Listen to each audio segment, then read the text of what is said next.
बिस्मिल्लाहिर्रहमानिर्रहीम। अस्सलाम वालेकुम dear student, I hope you all will be fine. Dear student, आज का हमारा जो टॉपिक है और स्पेशली जो चैप्टर हम स्टार्ट करने जा रहे हैं वो है न्यूक्लियर फिजिक्स का। और न्यूक्लियर फिजिक्स किस चीज को कहते हैं पहले मैं इसको डिफाइन करवा देता हूँ।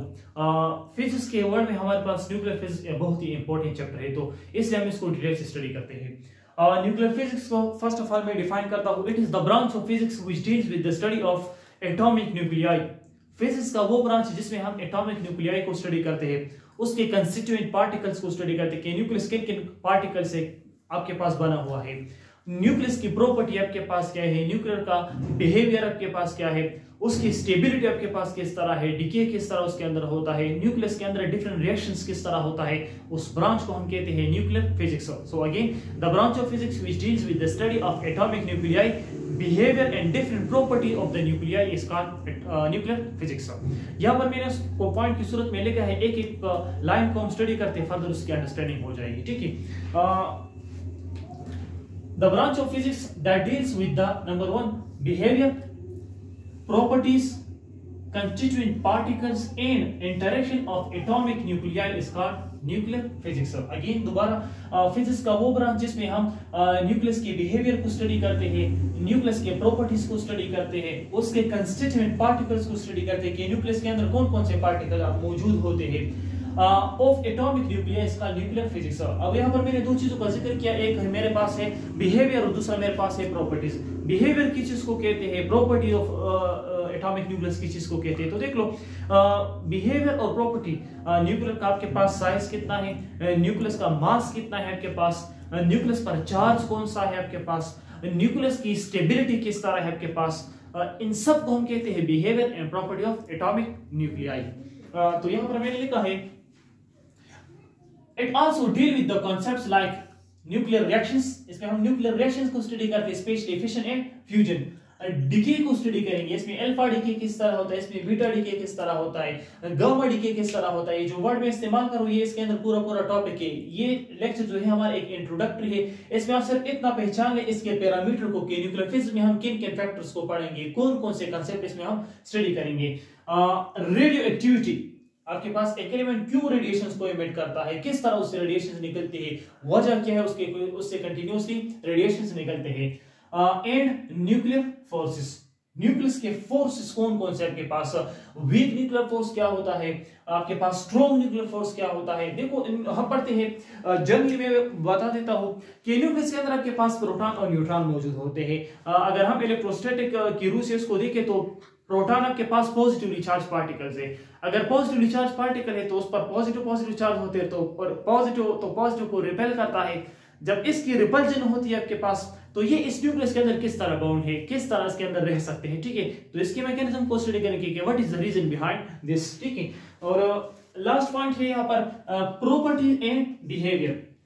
ऊपर मैंने डिस्कस किया कि बिहेवियर प्रॉपर्टी किस चीज को रिप्रेजेंट करता है। तो देख लो, behaviour and properties of atomic nucleus में न्यूक्लियस का साइज कितना है आपके पास, मास कितना है न्यूक्लियस का आपके पास, चार्ज न्यूक्लियस के ऊपर आपके पास पॉजिटिव चार्ज होता है, क्या रीजन है उसका। ठीक है, स्टेबिलिटी, स्पेशली स्टेबिलिटी हमारा जो है बार बार इसमें हम इस्तेमाल होता है, डीके में हम इसको स्टडी करेंगे। ठीक है, कि न्यूक्लियस की स्टेबिलिटी किस चीज पर डिपेंड करता है। नॉर्मली हम कहते हैं कि वो एलिमेंट्स आपके पास, the element whose atomic number is greater than 82 are called atomic radioactive element। वो एलिमेंट जिसकी एटॉमिक नंबर आपके पास 82 से ग्रेटर होती है, उन एलिमेंट्स को हम कहते हैं रेडियोएक्टिव एलिमेंट। और उन एलिमेंट से कंटिन्यूअस आपके पास रेडिएशंस निकलते हैं, वो एलिमेंट आपके पास अनस्टेबल होते हैं। तो देख लो, स्टेबिलिटी में हम इन फैक्टर्स को स्टडी करेंगे, क्या रीजन है कि एलिमेंट आपके पास रेडिएशंस को एमिट करता है। लेकिन ये बात याद रखिए, ये जरूरी नहीं है कि कोई भी एलिमेंट आपके पास जिसके एटॉमिक नंबर 82 से ग्रेटर है सिर्फ वो ही रेडियोएक्टिव होगा।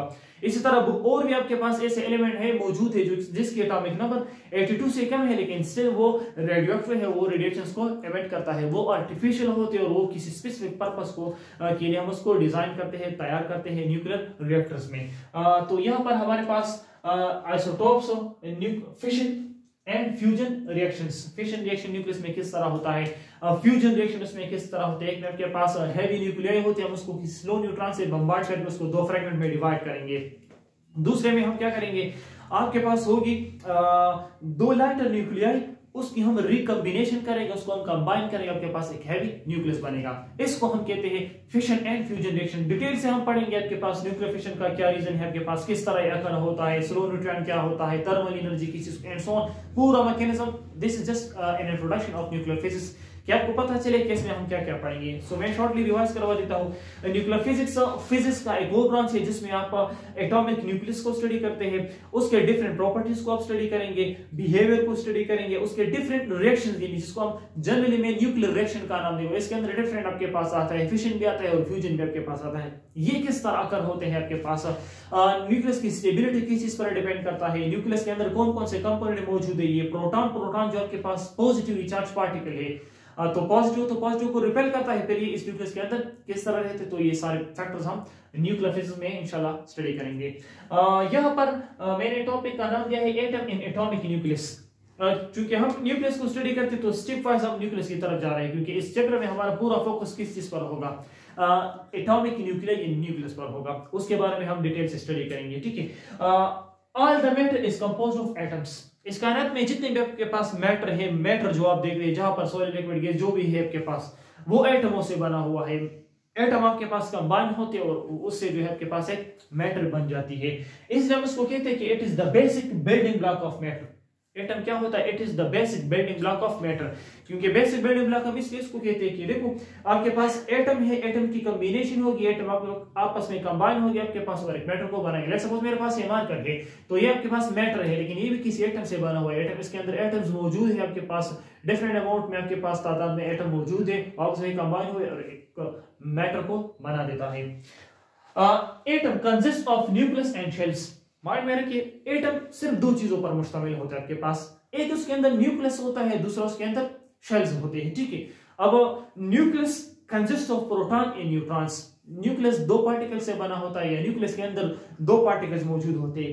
एक को हम प्रोटॉन कहते हैं, दूसरे को हम न्यूट्रॉन कहते हैं। While shell consist of electrons. Shell में आपके पास इलेक्ट्रॉन मौजूद होते हैं जो कि एक स्पेसिफिक डिस्टेंस पर न्यूक्लियस के अराउंड रिवॉल्व करता है इन अ स्पेसिफिक ऑर्बिट। तो यहाँ पर मैंने शॉर्ट लिखा कि देखो एटम है आपके पास, एटम न्यूक्लियस और शेल्स पर मुश्तमिल होते हैं आपके पास। यहाँ पर मैंने एटॉमिक स्ट्रक्चर बनाया है कि आपके पास न्यूक्लियस है और इसके अराउंड ये डिफरेंट शेल्स है आपके पास, जिसमें ये डॉटेड डॉट जो मैंने लगाई है ये इलेक्ट्रॉन को इंडिकेट करता है, और एक स्पेसिफिक ऑर्बिट में आपके पास अराउंड द न्यूक्लियस वो रिवॉल्व करता है। एटम क्या होता है, एटम हमारे पास basic building block of matter है। ये सारी चीजें जो है आपके पास एटमों से बने हुए हैं। आपके पास एटम दो चीजों पर मुश्तमिल होता है, एक आपके पास प्रोटॉन होते हैं, दूसरा आपके पास न्यूक्लियस होते हैं और दूसरा आपके पास शेल्स होते हैं। न्यूक्लियस के अंदर प्रोटॉन और न्यूट्रॉन मौजूद होते हैं, जबकि शेल्स में आपके पास इलेक्ट्रॉन रिवॉल्व करते हैं around the nucleus of an atom. यहाँ पर यहाँ तक सिर्फ हमने इसको डिस्कस किया, एटम, एटॉमिक ग्रुप्स और इंट्रोडक्शन ऑफ न्यूक्लियर फिजिक्स।